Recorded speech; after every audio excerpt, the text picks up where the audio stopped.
नमस्कार बंधु, राधे राधे। मैं नंदिनी संस्कृतम में आप सभी बंधुजनों का स्वागत करती हूँ। तो कैसे हैं आप लोग? उम्मीद करती हूँ बहुत अच्छे होंगे, स्वस्थ होंगे, मस्त होंगे और अपना अध्ययन अच्छे से कर रहे होंगे। तो हम प्रश्नोत्तरी श्रृंखला देख रहे हैं। यह प्रश्न पत्र यूजीसी नेट संस्कृत 25 कोड दिसंबर 2021 का है और इस प्रश्न पत्र में हमने पिछली 3 कक्षाओं को देख लिया है। ये चौथी कक्षा है हमारी। प्रत्येक कक्षा में हम 10 प्रश्नों का विस्तृत विश्लेषण देख रहे हैं। उम्मीद करती हूँ आप लोगों को बहुत पसंद भी आ रहा होगा। चैनल पर नए हैं तो चैनल को सब्सक्राइब कर लें ताकि ऐसे ही कक्षाएं आपको निरंतर मिलती रहें। वीडियो को लाइक करें, कमेंट करें। चलिए कक्षा प्रारंभ करते हैं। तो 31 नंबर प्रश्न में पूछा गया है, यवनारंभे च प्रायः शास्त्र जल प्रक्षालन निर्मलापि कालुष्यम उपयाति बुद्धि इति केनोपदिष्टम। यह किसके द्वारा उपदिष्ट है? तो यह आपका हम बता दें कि उपदेश तो तारापीठ नहीं देते, चंद्रापीठ भी नहीं देते और महाश्वेता भी नहीं देती। पूरे शुकनाशोपदेश में उपदेश आपके मंत्री शुकनाश देते हैं। तो ये उन्हीं की पक्ति हैं और किस प्रसंग में है, किस संदर्भ में है, तो इसको हम देखते हैं थोड़ा सा। तो कादंबरी कथा बाणभट्ट की कृति है, बहुत ही प्रसिद्ध कृति है, कथा है। कादंबरी के 2 भाग हैं, पूर्वार्ध और उत्तरार्ध है। इसका उपजीव्य गूढ़ाढ्य की बृहद कथा है। इसमें श्रृंगार रस प्रधान है। इसमें नायक चंद्रापीठ और नायिका कादंबरी है। सहनायक वैशंपायन, सहनायिका महाश्वेता है। कादंबरी में 3 जन्मों की कथा है, चंद्रमा, चंद्रापीठ और शूद्र। उसके बाद ये चंद्रापीठ का हो गया। और वैशंपायन का क्या है? पुंडरीक, वैशंपायन और शुक। पत्रलेखा के भी 2 जन्म होते हैं, रोहिणी और पत्रलेखा। इंद्रायुध के भी 3 जन्म होते हैं, कपिंजल, इंद्रायुध और पुनः कपिंजल। और चांडाल कन्या के भी होते हैं 2 जन्म, लक्ष्मी और चांडाल कन्या। शुकनाशोपदेश कादंबरी का पूर्वार्ध भाग है। चंद्रापीठ के पिता का नाम तारापीठ और माता का नाम विलासवती था। चंद्रापीठ के राज्याभिषेक के अवसर पर तारापीठ का मंत्री शुकनाश चंद्रापीठ को उपदेश देता है। शुकनाश जो है चंद्रापीठ के लिए तात संबोधन प्रयुक्त करते हैं। यहाँ पर तात शब्द जो है पुत्र अर्थ में है। पूरे शुकनाशोपदेश का वक्ता केवल शुकनाश हैं और श्रोता चंद्रापीठ हैं। शुकनाशोपदेश की महत्वपूर्ण सूक्तियों के विषय में देखें तो यौनारंभे च प्रायः शास्त्र जल प्रक्षालन निर्मलापि कालुष्यमुपयाति बुद्धि। अर्थात शुकनाश चंद्रापीठ को उपदेश देते हुए कह रहे हैं कि युवावस्था के आरंभ में मनुष्य की बुद्धि शास्त्र रूपी जल से धुल कर भी निर्मल होने पर भी प्रायः कलुषित हो जाती है। और अगली सूक्ति है, नाशयति च दिङ्मोह इवोन्मार्ग प्रवर्तकः पुरुषं मत्यासंगो विषयेषु। दिग्भ्रम की तरह कुपथ पर चलने वाली विषयों की अत्यंत आसक्ति मनुष्य को विनष्ट कर देती है। और गुरुपदेशश्च नाम पुरुषाणाम अखिलम मल प्रक्षालनम अंजलम स्नानम। गुरु का उपदेश जो है मनुष्य के संपूर्ण मल को धोने में समर्थ जल विहीन स्नान है। तो इस तरीके से बहुत सारे पूरा शुकनाशोपदेश ही बहुत ही नीतिपरक ग्रंथ है और उसे मुझे लगता है प्रत्येक विद्यार्थी को पढ़ना चाहिए। कुछ पढ़ो ना पढ़ो, नीति शतकम, शुकनाशोपदेश ये तो बिल्कुल पढ़ना चाहिए और बहुत अच्छे से, बहुत अच्छी जो है कि आपकी उन्होंने उपदेश दिया है तो देखना चाहिए। यहाँ पर ये मंत्री शुकनाश कहते हैं राज्याभिषेक के अवसर पर। तो इस प्रश्न का हमारा तीसरा विकल्प सही उत्तर है। चलिए अगले प्रश्न की ओर बढ़ते हैं। 32 नंबर प्रश्न, स एकस्त्रीणि जयति जगन्ति कुसुमायुधः हरतापि तनुं यस्य शंभुना न हतं बलम इत्यस्मिन् पद्ये कः अलंकारो वर्तते। इस पद्य में आपका कौन सा अलंकार है, ऐसा पूछा गया है। तो यहाँ पर हमसे अलंकार पूछा गया है। हमारे पाठ्यक्रम में साहित्य दर्पण भी है और काव्य प्रकाश भी है। तो हम दोनों के अनुसार सबसे पहले हम अलंकार को ही देख लेते हैं। अलंकरोतीति अलंकारः, यह अलंकार की व्युत्पत्ति है। इसके अनुसार अलंकार जो है शरीर को विभूषित करने वाले अर्थ या तत्व का नाम क्या है? अलंकार है। ये नॉर्मल परिभाषा हुई। और फिर काव्य प्रकाश में आचार्य मम्मट ने अलंकार का लक्षण देते हुए कहा है कि उपकुर्वन्ति तम संतम एंग द्वारेण जातुचित हारादिवद अलंकारास्तेनुप्रासोपमादयः। और आचार्य विश्वनाथ ने साहित्य दर्पण में अलंकार का लक्षण प्रस्तुत करते हुए कहा है, शब्दार्थ यो रस्थिरा ये धर्मा शोभातिशायिनः रसादीनुपकुर्वन्तोऽलङ्कारास्ते गदादिवद। अर्थात आचार्य मम्मट ने काव्य प्रकाश में 6 शब्दालंकारों 61 अर्थालंकारों को स्वीकार किया है। अब हम क्रमशः हमारे जो विकल्प में एक एक अलंकार हैं उनको देखते हैं। हालांकि हमारा ये जो विकल्प दिया गया है, जो श्लोक दिया गया है, इसमें विशेषोक्ति अलंकार है और यही हमारे इस प्रश्न का सही उत्तर भी है। तो हम सबसे पहले विशेषोक्ति अलंकार देखेंगे, उसके बाद विभावना अलंकार, फिर निदर्शना और तुल्य योगिता। हम इन चारों अलंकारों को देखेंगे। तो विशेषोक्ति अलंकार का लक्षण है विशेषोक्तिः अखंडेषु कारणेषु फलावचः। संपूर्ण कारणों के होने पर फल का न कहना विशेषोक्ति है। यह 3 प्रकार का है, अनुक्त निमित्ता, उक्त निमित्ता, अचिंत्य निमित्ता। तो अनुक्त निमित्ता के कौन से उदाहरण हैं? स एकस्त्रीणि जयति जगन्ति कुसुमायुधः हरतापि तनुं यस्य शंभुना न बलम ऋतम। ये हमारा अनुक्त निमित्ता का है। तो ये जो हमारा पद दिया गया है पद्य, ये विशेषोक्ति तो है ही, विशेषोक्ति के साथ साथ अनुक्त निमित्ता विशेषोक्ति है। तो हम उक्त निमित्ता विशेषोक्ति और अचिंत्य निमित्ता विशेषोक्ति को भी देख लेते हैं। उक्त निमित्ता विशेषोक्ति का उदाहरण है, निद्रा निवृत्ता वुदिते द्युरत्ने सखी जने द्वार पदम पराप्ते स्थलीकृता श्लेष रसे भुजंगे चचाल नालिंग नतोंगना सा। और अचिंत्य निमित्ता के विषय में कहते हैं, उदाहरण है, कर्पूर इव दग्धोपि शक्तिमान यो जने जने नमोस्त्वार्य वीर्याय तस्मै मकर केतवे। और विभावना अलंकार के विषय में कहते हैं, क्रिया विभावना अलंकार आपका विशेषोक्ति अलंकार का जो है विलोम कह सकते हैं। क्रिया या प्रतिषेधेपि फल व्यक्तिर विभावना। कारण का निषेध होने पर भी फल की उत्पत्ति होने पर विभावना अलंकार होता है। उदाहरण क्या है आपका? कुसुमित लताभिरहताप्यधत्त रुजमलिकुलैर्दष्टापि परिवर्तते स्म नलिनी लहरी भिरलोलिताप्य घोड़त सा। ये आपका विभावना अलंकार है। अब हम निदर्शना और तुल्योगिता अलंकार के विषय में भी देख लेते हैं। निदर्शना अलंकार के विषय में कहा गया है, अभवन वस्तु संबंधः उपमा परिकल्पकः निदर्शना। और निदर्शना भी आपके 2 प्रकार के हैं, वाक्यार्थ निदर्शना और पदार्थ निदर्शना।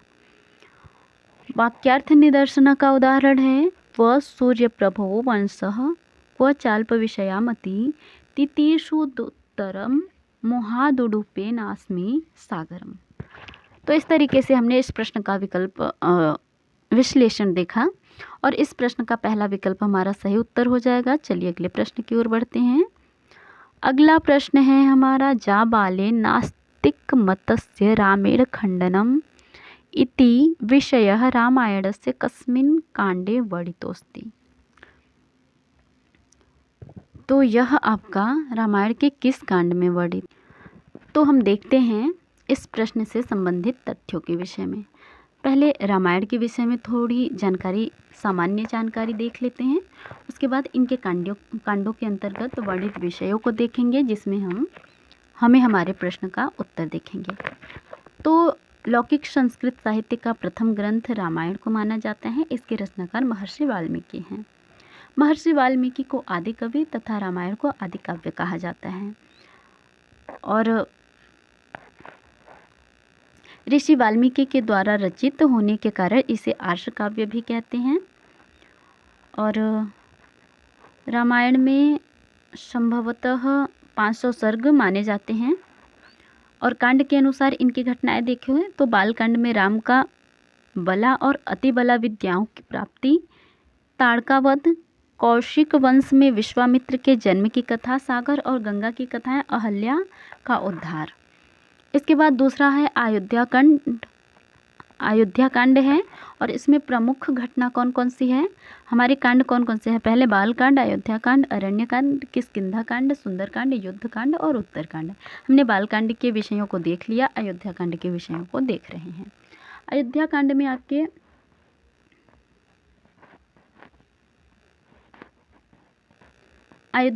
आपके राम का वनगमन, कौशल्या का स्वस्तिवाचन, भरत का संताप, जाबाली का नास्तिक मत एवं राम द्वारा खंडन, अनसुईया द्वारा पतिव्रत्य धर्म का उपदेश।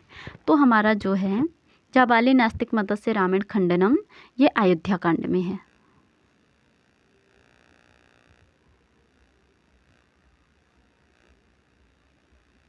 ये अयोध्या कांड में है। बाकी हम अरण्य कांड और किष्किंधा कांड के भी देख लेते हैं। अरण्य कांड में जटायु की रावण द्वारा हत्या, राम के कबंध से भेंट, हेमंत ऋतु वर्णन, राम के द्वारा पंपा सरोवर का दर्शन। और किष्किंधा कांड में राम द्वारा बाली का वध, वर्षा का वर्णन, शरद वर्णन, संपाति से भेंट, संपाति की कथा। सुंदर कांड में विभीषण द्वारा दूत वध का निषेध किया गया है। और युद्ध कांड में नल द्वारा समुद्र पर सेतु बंध, कुंभकर्ण का वध, राम द्वारा सूर्य पूजा, ब्रह्मा द्वारा राम की स्तुति, दशरथ और इंद्र के उपदेश। उत्तरकांड में सीता का परित्याग, राजा नृग, उर्वशी, वशिष्ठ, ययाति के आख्यान, शंभुक का वध इत्यादि हैं। तो इस तरीके से इस प्रश्न का हमारा दूसरा विकल्प सही उत्तर हो जाएगा। चलिए अगले प्रश्न की ओर बढ़ते हैं। अगला प्रश्न है हमारा, महाभारतस्य मंगल श्लोके कस्य ग्रंथस्य निर्देशोऽस्ति। महाभारत के मंगल श्लोक में किस ग्रंथ का निर्देश किया गया है?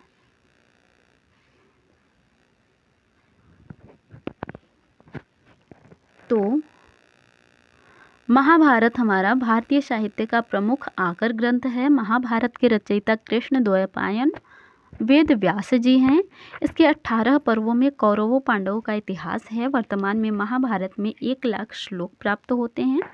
महाभारत को शतसाहस्री संहिता भी कहा जाता है। इसकी प्रमुख घटना महाभारत का युद्ध है। 18 पर्वों के नाम क्रमशः हैं, कौन कौन से? आदि पर्व, सभा पर्व, वन पर्व, विराट पर्व, उद्योग पर्व, भीष्म पर्व, द्रोण पर्व, कर्ण पर्व, शल्य पर्व, शौप्तिक पर्व, स्त्री पर्व, शांति पर्व, अनुशासन पर्व, आश्वमेधिक पर्व, आश्रमवासिक पर्व, मौसल पर्व, महाप्रस्थानिक पर्व, स्वर्गारोहण पर्व।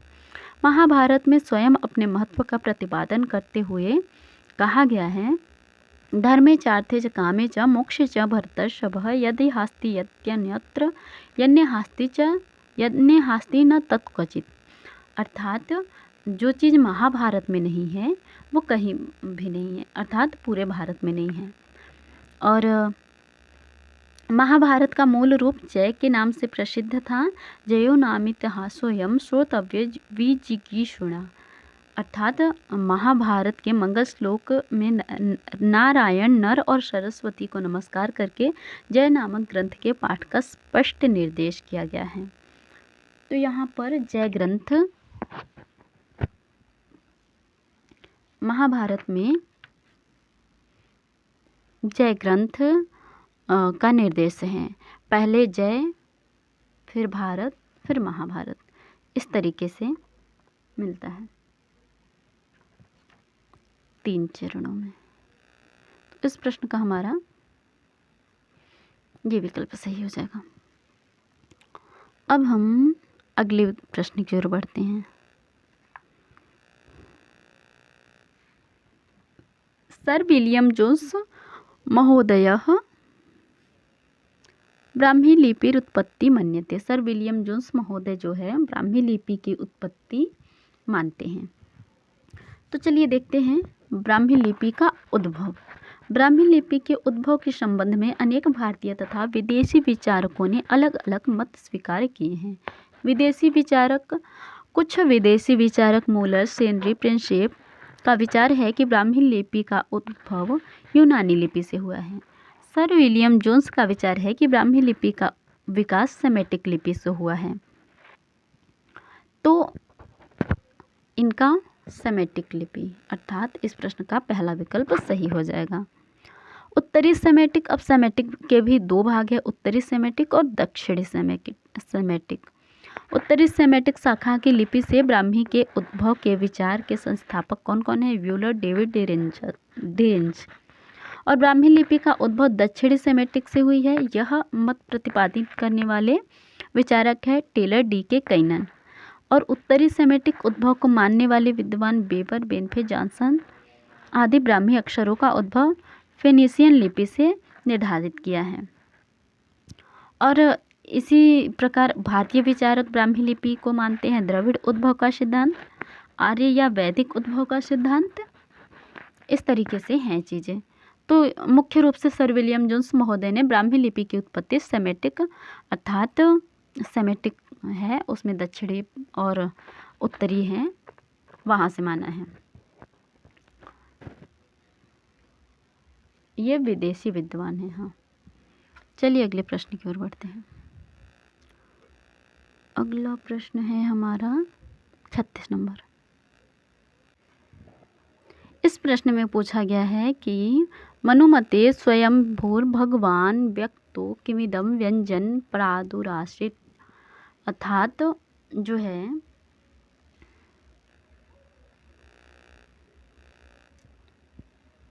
यहाँ पर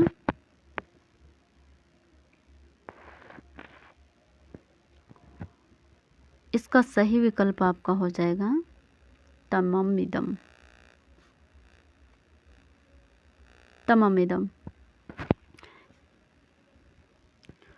अगले प्रश्न की ओर बढ़ते हैं। अगला प्रश्न है हमारा याज्ञवल्क्य स्मृत्यानुसारम सीमातिक्रमणे दंडा प्रोक्ताः। तो यहाँ पर याज्ञवल्क्य स्मृति में देखते हैं, याज्ञवल्क्य स्मृति शुक्ल यजुर्वेद से संबंधित है। याज्ञवल्क्य स्मृति के रचयिता याज्ञवल्क्य वैदिक ऋषि हैं। वे शुक्ल यजुर्वेद के दृष्टा माने जाते हैं।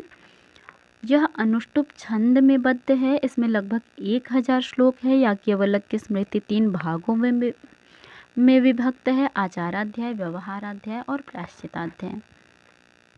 याज्ञवल्क्य स्मृति पर उपलब्ध टीकाओं में विज्ञान संस्कृत मिताक्षरा टीका सर्वाधिक प्रसिद्ध है।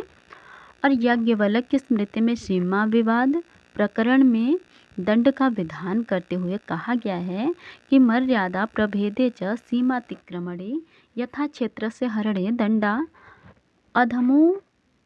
अधम उत्तम मध्यमा, अर्थात खेतों के बीच से निर्मित मेड़ अर्थात मर्यादा को तोड़ डालने पर, सीमा को पार करने तथा धमकी देकर खेत छीन लेने पर, अर्थात जैसे खेतों के बीच निर्मित मेड़, इसमें आपका अधम साहस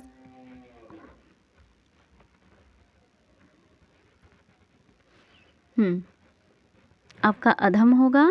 और इसके बाद सीमा का अतिक्रमण करने पर उत्तम साहस होगा और धमकी देकर खेत को छीन लेने पर आपका मध्यम साहस होगा। तो यहाँ पर सीमा अतिक्रमण दंडा प्रोक्ता, तो यहाँ पर आपका उत्तम साहस होगा।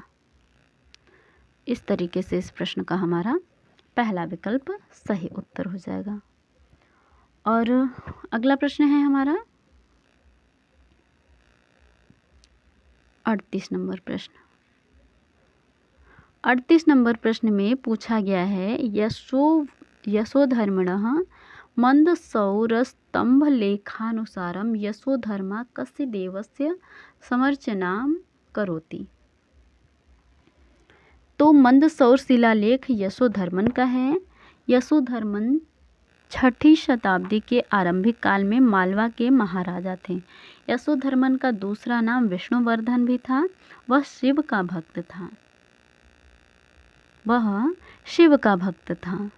यशोधर्मन की तुलना मनु, भरत, अलर्क और मानधाता से की गई है।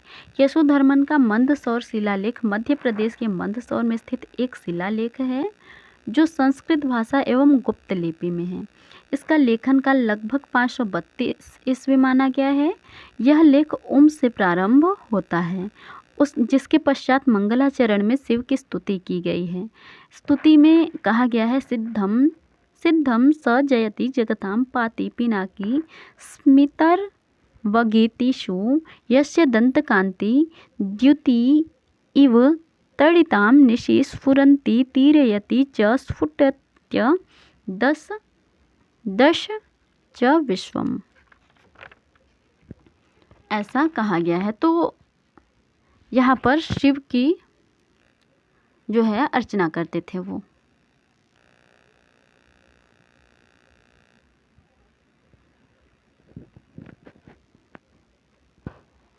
और विष्णु की स्तुति जूनागढ़ अभिलेख में के मंगलाचरण में जो है भगवान विष्णु की स्तुति स्कंदगुप्त के जूनागढ़ अभिलेख में विष्णु जी की गई है।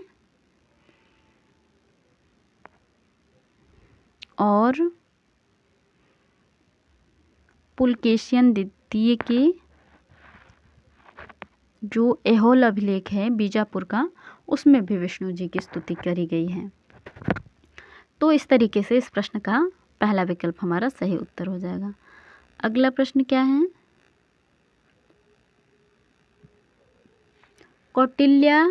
कौटिल्यार्थशास्त्रानुसारं के राजानम् उत्तिष्ठमानम् अनुतिष्ठन्ति। तो आचार्य कौटिल्य ने अर्थशास्त्र के प्रथम अधिकरण विनयाधिकारिक के राजप्रणिधि नामक प्रकरण में राजा के कार्य व्यापार का वर्णन करते हुए कहते हैं, राजानम् उत्तिष्ठम् अनुतिष्ठन्ते भृत्याः।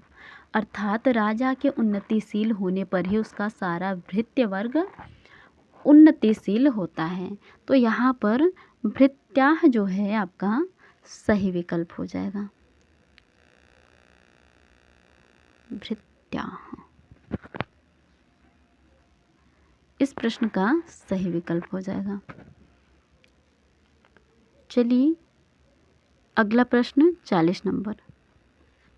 इस प्रश्न में कहा गया है, अशोकस्य सहवाजगढ़ी शिलालेखस्य लिपि अस्ति। अशोक की सहवाजगढ़ी शिलालेख की लिपि क्या है?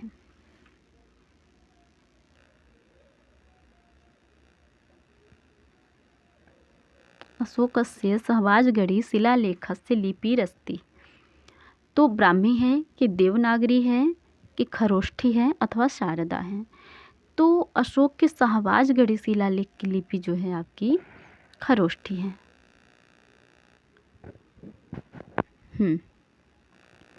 उत्तरी पश्चिमी सीमा प्रांत में अशोक के 14 शिलालेखों की 2 अवली पाकिस्तान के शाहबाजगढ़ी, पेशावर और मानसेहरा हाजरा में मिलती है। ये दोनों शिलालेख ब्राह्मी लिपि के स्थान पर खरोष्ठी लिपि में लिखे गए हैं। इस लिपि को पुरातत्वविद जॉर्ज व्यूलर ने सर्वप्रथम खरोष्ठी लिपि के नाम से संबोधित किया। और ब्राह्मी लिपि यह पूर्णतया भारतीय लिपि है।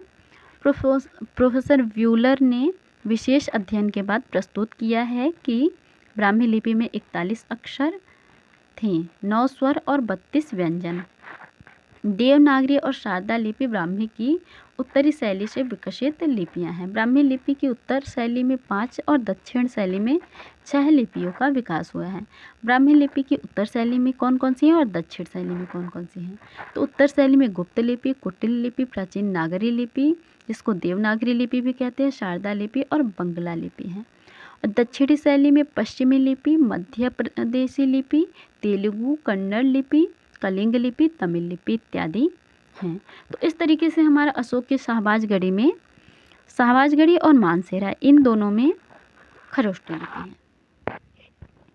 तो अब हमने जो है 31 से लेकर 40 प्रश्नों तक देखा। अब हम 41 से 50 प्रश्नों को अगली कक्षा में देखेंगे, क्योंकि हम 10 प्रश्नों का विश्लेषण देख रहे हैं। तो चलिए मिलते हैं नए कक्षा में अगले प्रश्न के साथ। तो कक्षा समाप्त करते हैं। धन्यवाद।